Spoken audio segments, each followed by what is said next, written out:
வணக்கம். இரவு நேர பிரதான செய்திகளின் ஊடாக நர்மதா சிறையில். முதலில் தலைப்புச் செய்திகள். கொக்கட்டி சோலையில் மின்சாரம் தாக்கி விவசாயி உயிரிழப்பு. புத்தாண்டு கால சமூக ஊடக பயன்பாடு பொதுமக்களுக்கு வெளியான எச்சரிக்கை. மீண்டும் அதிகரிக்கும் பதற்றம். அமெரிக்கா ஈரான் பேச்சுவார்த்தை தோல்வி. இனி விரிவான செய்திகள். மட்டக்களப்பு கொக்கட்டிச்சோலை பகுதியில் தனது விவசாய நிலத்திற்கு நீர் பாய்ச்சுவதற்காக மின் மோட்டரை இயக்க முற்பட்ட நபர் ஒருவர் மின்சாரம் தாக்கி உயிரிழந்துள்ளார். இந்த சோகமான சம்பவம் நேற்று இடம்பெற்றுள்ளதாக காவல்துறையினர் தெரிவித்துள்ளனர். கொக்கட்டிச்சோலை தாந்தாமலை பகுதியைச் சேர்ந்த 58 வயதுடைய ஒருவரே இவ்வாறு உயிரிழந்துள்ளார்.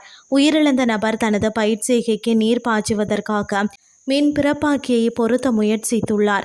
இதன்போது ஏற்பட்ட தொழில்நுட்ப கோளாறு அல்லது மின் கசிவு காரணமாக அவர் பாரிய அளவில் மின்சார தாக்குதலுக்கு உள்ளாகியுள்ளமை ஆரம்பகட்ட விசாரணைகளில் தெரிய வந்துள்ளது. உயிரிழந்தவரின் சடலம் பிரேத பரிசோதனைகளுக்காக மட்டக்களப்பு போதனா மருத்துவமனையில் பிரேத அறையில் வைக்கப்பட்டுள்ளது.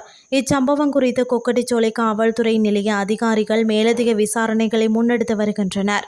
சிங்கள மற்றும் தமிழ் புத்தாண்டு சமயத்தில் சமூக ஊடக பயன்பாட்டில் கவனமாக இருக்குமாறு காவல்துறை பொதுமக்களை கேட்டுக்கொள்கிறது.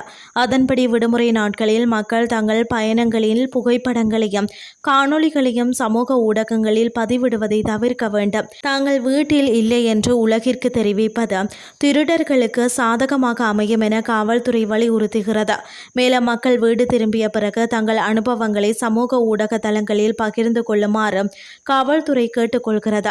இனி வெளிநாட்டு செய்திகள். அமெரிக்கா மற்றும் ஈரானுக்கு இடையிலான அமைதி பேச்சுவார்த்தை சுமார் 15 மணித்தியாலங்கள் நீடித்த போதிலும் எந்த தீர்வும் எட்டப்படாமல் தோல்வியில் முடிந்துள்ளது.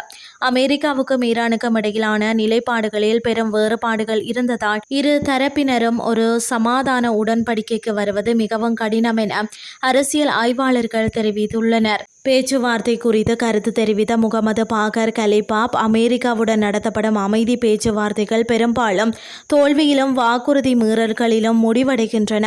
நல்லெண்ணம் இருந்தாலும் நம்பிக்கை இல்லை என தெரிவித்துள்ளார்.